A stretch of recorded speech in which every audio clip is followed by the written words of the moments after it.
आपने आमद की है इस बार। सवाल यह है कि महाराष्ट्र निकाय चुनाव में आपके 100 से ज़्यादा कार्यकर्ता जो है नगर सेवक के रूप में चुनकर आए। क्या आपको लग रहा है कि जो राजनीति इससे पहले होती रही है महाराष्ट्र में उसके दिन लग गए? नहीं, 125 तो इस बार जीते हैं। एक महीना पहले जो म्युनिसिपैलिटी का चुनाव हुआ था उसमें करीब 85 हमारे जीते हैं। तो अब म्युनिसिपैलिटी और म्युनिसिपल कॉरपोरेशन आप देखेंगे तो करीब 200 के ऊपर हमारे कॉरपोरेटर जीत चुके हैं, अल्लाह के करम से, और हमारे जनता का शुक्रिया जिन्होंने हम पे एतमाद किया। और तो राजनीति के ताल्लुक से जो आपका पर्टिकुलर सवाल है, देखिए, अगर आप आवाम का दिल जीतते हैं तो वही कामयाब आपकी राजनीति है, और अगर आप नहीं जीत पा रहे हैं तो फिर जाहिर है आप उस पार्टी में या जो भी नहीं जीत पाए तो उसमें कोई कमजोरी होगी। मगर हमारा जो पार्टी का काम करने का तरीका रहा, हम लोग बरसों से काम कर रहे हैं, और क्रेडिट यकीनन देना पड़ेगा जनाब इम्तियाज जलील साहब को, यूसुफ पुंजानी साहब को, मुफ्ती इस्माइल साहब को, वारिस पठान को, और जितने फिरोज लाला है, इन सबों ने बड़ी मेहनत की और जमीन पर ये लोग रहकर मेहनत किए। बहुत सी जगह पे हमको जहां पर हम समझ रहे थे कामयाबी हमें नहीं मिली, तो जाहिर है उसको भी हम सही करेंगे। तो सियासत में कामयाबी के जानिब से एक शब्द है तुक्का। तो कई लोग कह रहे हैं कि तुक्के से इतनी ज्यादा सीटें आ गई, क्या कहना है? अब मुबारक हो उनको, फिर उनको तुक्का नहीं लगा, फिर उनका हमारा लग गया। बकवास है ये। अगर आप इलेक्शन से पहले से मेहनत करते नहीं आएंगे और फिर अब इलेक्शन कैंपेन जो होता है 10-12 दिन का, उसमें अगर आप सही मेहनत नहीं करेंगे, आप तुक्का बोल रहे हैं, तो मुबारक हो तुमको। अगर आप इलेक्शन को इस तरह से यानी देख रहे हैं तो ये तो तौहीन है उन तमाम वोटर्स की जो निकल कर अपना सुकून छोड़कर, अपनी तकालीफ छोड़कर, अपनी नौकरी छोड़कर, तकलीफ उठाकर वोट डालते हैं। तो ये तो उनकी तौहीन कर रहे हैं। तो ये जो भी ये कह रहे हैं ये इनका अहंकार है, गुरूर है, और ऐसे लोग कभी नहीं सुधरते। सर, महाराष्ट्र की सियासत में जो लोग अपना एक अधिकार समझते रहे हैं, खासतौर से महाराष्ट्र की सियासत में राज ठाकरे, एनसीपी के शरद पवार, इनसे ज्यादा आपकी सीटें आई, इसकी क्या वजह समझते हैं? इसकी वजह जो मैं पहले बताया हूं आपको कि हमारी जो टीम है इम्तियाज जलील साहब के साथ, हम लोग पूरी मेहनत कर रहे हैं। मैं खुद जाते रहता हूं वहां पर, तो एक कलेक्टिवली हमारी मेहनत होती रही वहां पर, और हम लोग अवाम के दरमियान में रहे। हमारे पार्टी का जो मैसेजिंग है, पार्टी का जो प्रोग्राम है, और हमारा जो पार्लियामेंट में हो, असेंबली में हो, जनता में हो, हम लोग कंसिस्टेंटली एक बात करते हैं, तो जाहिर है उसका अवाम के दिलों पर असर होता है। सर, संभाजीनगर, मालेगांव, अमरावती, नांदेड़ में आपको अच्छी कामयाबी मिली। क्या ये माना जाए कि महाराष्ट्र में मुस्लिमों के सबसे बड़े नेता असदुद्दीन ओवैसी हो गए? नहीं, मैं शुरू से यही कह रहा हूं कि मैं मुसलमानों का नेता नहीं हूं, ना मैं कोई बनना चाह रहा हूं। हां, हमारी पार्टी की पूरी कोशिश यही है कि हम नेता को बनाएं, और इंशाअल्लाह ताला एक नहीं, ऐसे सौों की तादाद में जमीनी सतह से नेता हमारी पार्टी से बनेंगे, बन रहे हैं, और वही फ्यूचर को मुस्तकबिल में आगे जाकर लीडरशिप का रोल निभाएंगे। सर, इस बार मराठवाड़ा में, पश्चिम महाराष्ट्र में, मुंबई जैसे शहरों इलाकों में आपकी मजबूती हुई, इसके पीछे वजह क्या रही? क्या आप बार बार अपनी मेहनत और अपने कार्यकर्ताओं की मेहनत की दलील दे रहे हैं, जो सियासी सूरत हाल जो बनी चुनावों के दौरान, आप उसको भी वजह मानते हैं या नहीं मानते हैं? क्या सियासी सूरत हाल? सियासी सूरत हाल तो बदल ही नहीं रही, देश में एक ही सूरत हाल है, उसमें तो उससे क्या करना है? अगर आप इलेक्शन से पहले काम नहीं करेंगे, इलेक्शन कैंपेन अगर आप दिन रात एक नहीं करेंगे, इंटेंसिव कैंपेन नहीं करेंगे, मिसाल के तौर पर औरंगाबाद में एक हमारे जो पार्टी के अपोनेंट्स है, एक माहौल बनाने की कोशिश किए, और पूरा माहौल उन्हीं को शिकस्त हुई। तो जब तक आप जाएंगे नहीं और दूसरी पार्टियों के गलतियों का फायदा नहीं उठाएंगे तो फिर कैसा होगा? अबू आजमी के इलाके मानखुर्द में भी आप जीते हैं। हाँ, वहां पर 8 में से शिवाजी मानखुर्द में 8 प्रभाग थे, उसमें से 6 हम लोग कामयाबी हासिल करे, और मैं इसका क्रेडिट देता हूं जनाब अहमद बलाला साहब जो वहां के ऑब्जर्वर थे, और वहां के हमारे अतीक साहब जो वहां के प्रेसिडेंट हैं, उन्होंने अच्छे उम्मीदवारों का सिलेक्शन किया। और मैं सलाम करता हूं, शुक्रिया अदा करता हूं वहां की जनता को कि उन्होंने बड़े ही बेपनाह मोहब्बत के जरिए हमको वहां पे कामयाब किया। बल्कि इकबाल साहब हमारे दलित उम्मीदवार भी वहां से कामयाब हुए। सर, क्या बीएमसी मेयर चुनाव में आप बीजेपी को समर्थन देंगे? देखिए प्रमोद साहब, ये हो ही नहीं सकता। समंदर के दो किनारे कभी एक नहीं हो सकते। एक हमारे अकोट से 5 कॉर्पोरेटर जीते थे, इन्होंने उनको हमने वार्न किया था। पहले उन्होंने हमसे कहा कि गुट बनाते खुद उनको नहीं मालूम था कि बीजेपी है, तो हमने उनसे कहा कि फौरन जाकर आप आपके म्युनिसिपल कमिश्नर लेटर दीजिए, उस ग्रुप से बाहर निकलिए। उन्हें लेटर दिया। बाद में मालूम हुआ क्योंकि बीजेपी नेता के बेटे को उन्होंने कोऑप्शन में तायद की, तो इम्तियाज जलील साहब ने उनको पार्टी से सस्पेंड कर दिया। और अगर कोई भी, चाहे बीजेपी हो, एकनाथ शिंदे हो या अजित पवार हो, इनके साथ जाएंगे तो पार्टी उनके खिलाफ एक्शन लेगी। हम नहीं जा सकते उनके साथ। सर, आप बार बार इस बात का विरोध करते हैं कि आप पे आरोप लगता रहा है चुनाव के दौरान, और लगातार लग रहा है, चाहे आप बिहार में लड़ें, चाहे आप गुजरात में लड़ें, चाहे आप झारखंड में लड़ें, चाहे महाराष्ट्र में लड़ें, कि बीजेपी के साथ आपका कहीं न कहीं मैच फिक्स होता है। उस पर आप हमेशा उसकी मुखालफत करते आए हैं। लेकिन कहीं न कहीं कुछ सियासी पार्टियां या आपके विरोधी ये नैरेशन बिल्ड करने में लग गए हैं, और कहीं न कहीं मुस्लिम जो माइनॉरिटी भी है वो भी कहीं न कहीं कुछ लोग नहीं, हद तो ये हो गई कि मेरे वालिद वालदा ने मुझे बड़ी तरबियत दी, पढ़ाया लिखाया, और अल्लाह का बहुत बड़ा करम रहा। तो मेरी बारेट लॉ की डिग्री लिंकन जिन से किया। तो कोई एक महाशय बोल रहे हैं कि वहां पर वो शख्स भी बारेट लॉ की डिग्री लिया था, तो ओवैसी वहीं पे चला गया, तो इसलिए राजनीति उसकी ऐसी है। यानी इतने अहमक हैं कि उनको ये नहीं मालूम कि भारत के कई बड़े बड़े जजेस, पॉलिटिशियंस भी लिंकन जिन से बारेट लॉ की डिग्री लिए। और मैं तो कोई ऐसा ब्रिलियंट स्टूडेंट नहीं था, और मेरे स्कूल में जो मेरे साथी थे या कॉलेजेस में वो इस बात को बताएंगे, मगर बड़ी मेहनत से जुस्तजू करके तकालीफ उठाकर हम अपनी तालीम का सफर मुकम्मल किए, तो उस पर भी उंगली उठा रहे हैं। तो अब नहीं मालूम। देखिए, मैं तो कोई कंपटीशन में नहीं हूं कि मुझे पसंद करे। आप मुझसे नफरत करते, अल्लाह आपकी नफरत आपको मुबारक करे। मैं चुनाव लड़ूंगा, और इनके इस तरह की बकवास, झूठे इल्जामात इस बात का पैगाम देती है कि मैं जो कर रहा हूं मैं उसमें कामयाब हो रहा हूं। और ये लोग ऐसे मिजाज के लोग हैं जो ये देख रहे हैं कि अंग्रेजी का शब्द है कि इनको लग रहा है कि पॉलिटिकल इक्विलिब्रियम पूरा डिस्टर्ब हो गया एमआईएम और ओवैसी से। हम पॉलिटिकल इक्विलिब्रियम को डिस्टर्ब करेंगे। आप जो बरसों से चौधराहट करके जो मुस्लिम समाज का, दलित समाज का नुकसान कर रहे हैं, हम उसको रेक्टिफाई करेंगे। और अगर ये जो इल्जाम लगाने वालों को तकलीफ इस बात की है कि वो घर बैठकर राजनीति करते थे और सौदेबाजी करते थे, ये एजेंट हैं, ब्रोकरी का काम करते थे, हम इनकी दुकानों को बंद करने की कोशिश कर रहे हैं। क्योंकि ये जो इल्जाम लगाते हैं, इनका जमीन पे एक पैसा कनेक्शन नहीं है लोगों का। ना उनमें इतनी हिम्मत है कि विधानसभा हो या पार्लियामेंट में हो, खड़े होकर खुलकर बीजेपी की मुखालिफत भी करे और सच्चाई को बयान करे। वो नहीं कर सकते लोग। सर, सवाल उसमें ये था कि आपका जो बेसिक वोट बैंक है मुस्लिम कम्युनिटी, उसमें ये नरेशन होता जा रहा है, बनता जा रहा है। कुछ लोग एक तबका मानता जा रहा है कि आप बीजेपी के साथ। अरे छोड़िए ना, कितने लोग हैं मैंने नाच ना जाने तो आंगन टेढ़ा। जनता वोट डाल रही है, हमको कामयाब कर रही है। आपने हमारे 4 विधायक को तोड़ लिया बिहार में, वो क्या गांधीयन काम था? इतनी बेशर्मी है लोगों में कि तुम जब तोड़ते तो तुम्हारा तोड़ना बड़ा नेक काम है।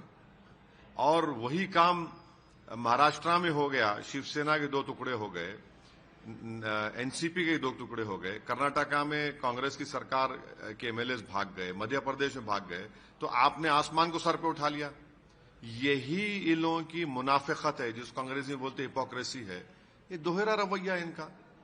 आप 4 तोड़े हमारे, माशाल्लाह से हम दोबारा जीते, और फिर जो हमारे विधायक थे कोचादामन के, जिनको आपने टिकट नहीं दिया, उनको इस्तेमाल किया, मैं उनके घर गया और जाकर उनको वापस ले आया हाजी साहब को मैं। सर, इन चुनाव में कई ऐसी बातें उठी जिससे आप किनारा करते रहे हैं या आपकी पार्टी को वो चीज तकलीफ भी दे चुकी है। 15 मिनट और बुर्का, क्या इन सब चीजों अरे प्रमोद साहब, आपकी बिरादरी चलाती है न्यूज। मैं हमें बोला क्या प्रमोद साहब चलाओ बोल के कभी आपको कोई चीज? कभी मैं किसी को बोला कि कभी नहीं बोलूंगा मैं। हम अपने विधानसभा चुनाव में नीचे पुलिस ठहरी हुई थी और एक विधानसभा में उन्होंने घड़ी बताया हमको, ऐसा बताया कि सर 15 मिनट, मतलब बोल रहे हैं 15 मिनट, और उसी के दूसरे दिन हम क्या देख रहे हैं कि पूरे हमारे मीडिया के हजरात उसको इशू बना दिए। अब चुनाव जो हुए 15 तारीख को हुए, मैंने कहा देखो ये बोलते थे 15 को चुनाव हुए, अब इसमें मैं क्या करूं?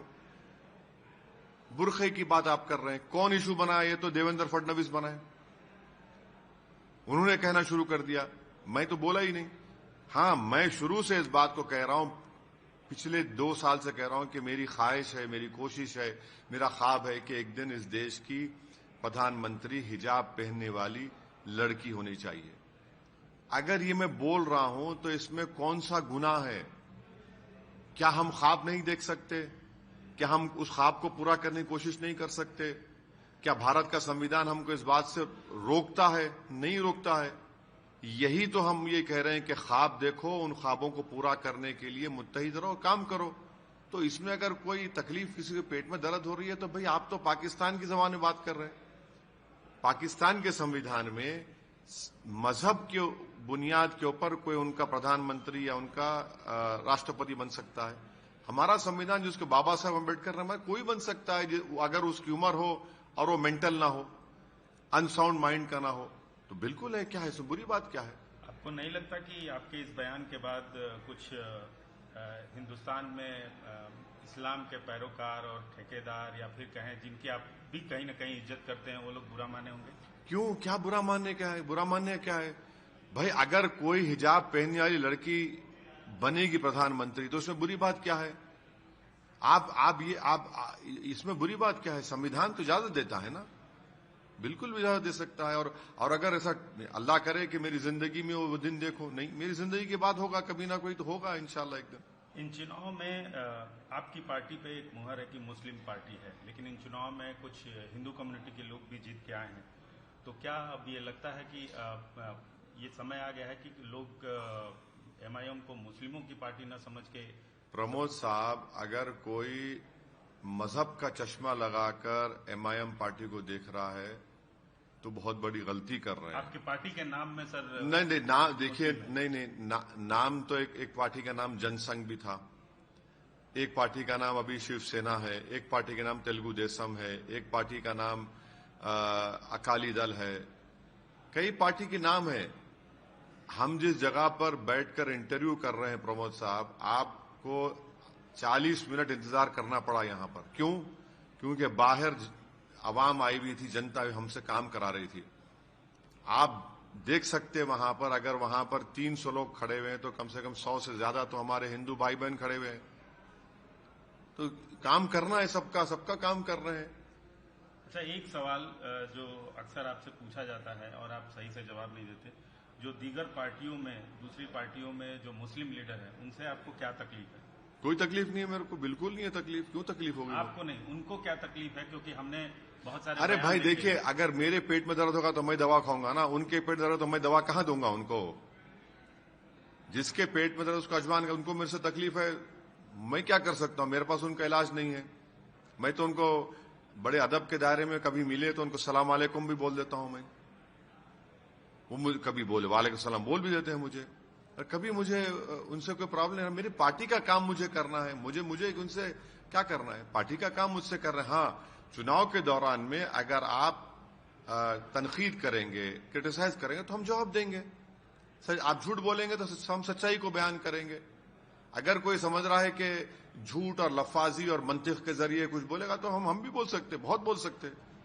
सर, आपकी पार्टी कई राष्ट्रीय पार्टियों से ज्यादा दखल रखती है। अगर ये देखा जाए कि चुनाव के मामले में आप बहुत सारे स्टेट में चुनाव लड़ते हैं और जीत कर भी आते हैं, तो आपकी पार्टी राष्ट्रीय पार्टी की तरफ बढ़ी है और उसके लिए कोई रोड मैप है? अभी तो हम पार्टी को एक्सपैंड कर रहे हैं। पार्टी कई प्रदेशों में जाकर इलेक्शन लड़ रही है और भी लड़ने की हम कोशिश कर रहे हैं, और फिर इलेक्शन लड़े तो जीतने की कोशिश करेंगे। फिलवक्त तो ये है, ये कोशिश हमारी जारी है। अब आगे देखिए क्या होता है। आप एक सवाल से लगातार जवाब से बच रहे हैं। मैं फिर से आपसे ना, वो बंगाल का पूछेंगे आप। बंगाल अरे लड़ रहे हैं क्या? अरे आदिल हसन साहब से बात होगी, अख्तर उल ईमान साहब से बात होगी, बिहार अध्यक्ष एमएलए हैं। तौसीफ आलम साहब जो सीनियर 4 मरतबा का विधायक है, वो उनकी कॉन्स्टिट्यूंसी बंगाल से सटी हुई है। फिर हमारे मुर्शिद आलम साहब जो कि हार्ट के हैं, ये इन सब से हमारे और भी 2 विधायक हैं, उन सब से बात होगी। बात होके देखेंगे, डिसाइड करेंगे। चुनाव मन तो बना ही लिया होगा कि चुनाव लड़ना है कि नहीं लड़ना है। देखिए, चुनाव लड़ने में जितना मजा हमको आता है शायद किसी को भी नहीं आता होगा। ऐसा हमको तो ऐसा लगता है कि पत्ते क्यों नहीं खोल रहे? अरे सही वक्त पे सही फैसला लेंगे। अब इतना हर चीज को अगर हर पार्टी के फैसले को मीडिया के सवाल में जवाब दे देंगे तो पार्टी फैसला नहीं होगा। पड़ोस का ही बता दीजिए, तमिलनाडु का ही बता दीजिए। नहीं, पड़ोस का हो या दूर का हो या करीब का हो, सही वक्त पे बताएंगे आपको। सर, कैबिनेट ने परसों डिसाइड भी किया है, तेलंगाना कैबिनेट ने, कि म्युनिसिपल इलेक्शन जल्द से जल्द कराया जाए। फरवरी तक कराने की बात आ रही है सामने। उससे पहले कुछ चीजें ऐसी हुई हैं जिस पर एमआईएम पे आरोप लग रहा है कि रोहिंग्याज की संख्या यहाँ ज्यादा है। इल्जाम कौन लगा रहा, बोलिए आप? कुछ वकील हैं, कुछ लीगल सेल के बीजेपी के हम नाम लीजिए ना पार्टी का। पिटीशन तक फाइल किया है कोर्ट में क्या कि रोहिंग्याज का इशू बहुत बड़ा है और यहाँ पे कोई मौजूद कार्रवाई नहीं हो रही है। नहीं, देखिए, अगर कोई उनके पास प्रूफ है आप पेश कर दिए, उनका नाम निकलवा दीजिए ना। ये बीजेपी का प्लेबुक है। बिहार में जाकर घुसपैठी बोले, कितना फॉर्म 7 डाले, एक फॉर्म 7 नहीं डाले उन्होंने सीमांचल में, और सीमांचल को आपने बदनाम कर दिया या बदनाम करने की कोशिश की वहां जनता को। अभी भी आप कहने आप लाइए, आप एसआईआर होगा तेलंगाना में, 7 फॉर्म 7 डालिए, कौन रोक रहा है आपको भाई? आप अच्छा, अगर यहां पर है यहां पर, मैं नहीं कह रहा हूं, उनका नाम अगर वोटर लिस्ट में है आप निकलवाइए।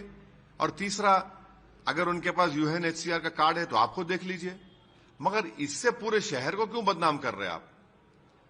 सबक हासिल नहीं करे। इससे पहले किसी ने, उनके नेता ने कहा था कि सर्जिकल स्ट्राइक कर देंगे, देखा सर्जिकल स्ट्राइक निकल गया, टाइम हो गया पूरा वो।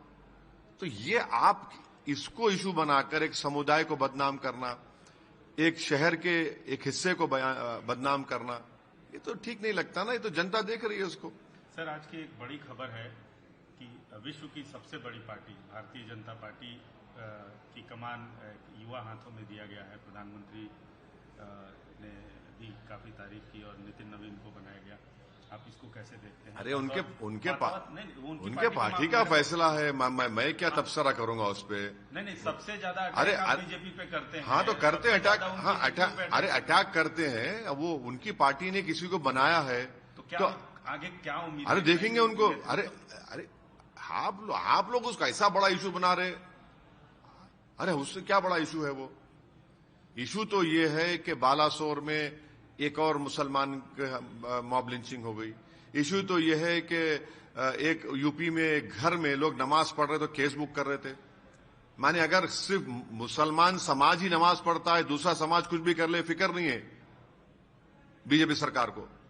ये मुद्दा होना चाहिए। बेरोजगारी आज फिर आसमान पे है। आज फिर प्रधानमंत्री ने बोला है कि आगे हमें हर चुनौती का पूरे समर्थ से सामना करना है। आज देश के सामने सबसे बड़ी चुनौती घुसपैठियों की है। दुनिया के समर्थ में देश भी अपने देश में घुसपैठी है, उनकी जांच कर रहे हैं। 11 साल से बीजेपी की सरकार है। आप इंडिया बांग्लादेश बॉर्डर की फेंसिंग नहीं कर पा रहे हैं। हाँ, आप क्रिकेट बांग्लादेश की क्रिकेट टीम यहां पर आने से पीछे हट रही है। हमारे बांग्लादेश में इंस्टेबिलिटी हमारे लिए ठीक नहीं है। ट्रंप हमसे कह रहा है कि मोदी जी ने सर और प्लीज कहा। ट्रंप का नुमाइंदा कह रहा है कि मोदी जी फोन नहीं किए इसलिए ट्रेड एग्रीमेंट नहीं हो रहा है।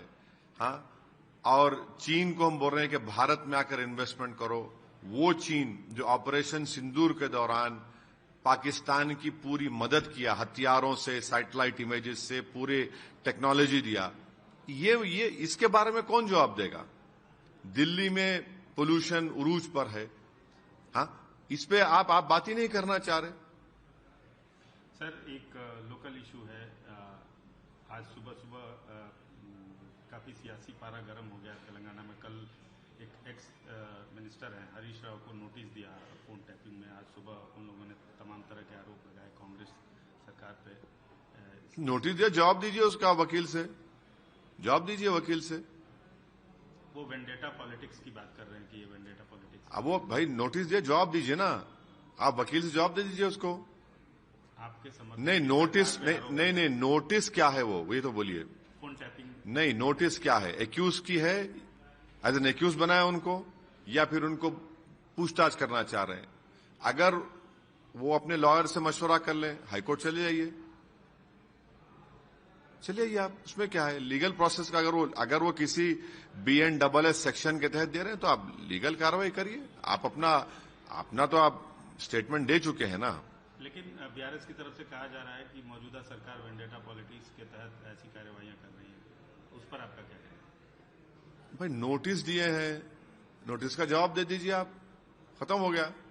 या तो आप कोर्ट को जाइए,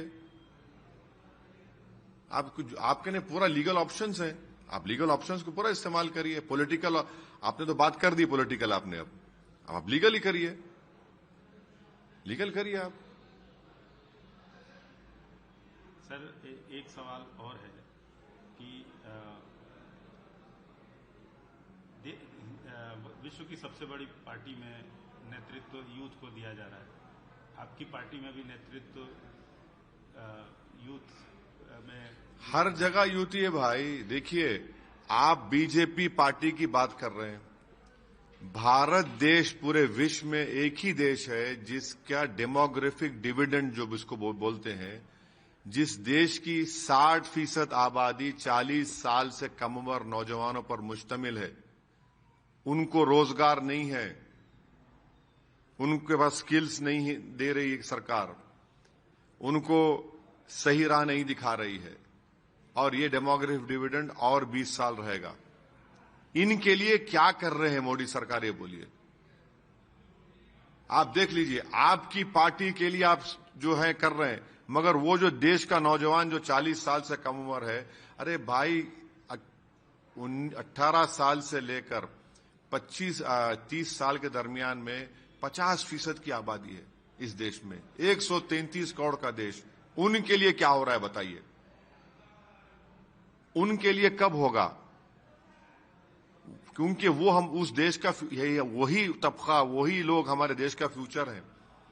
उन्हीं के कंधों पर भारत का अच्छा मुस्तकबिल बन सकता है, मगर आप उनके बारे में सोच ही नहीं रहे। उनके बारे में क्या हो रहा बता दीजिए देश को।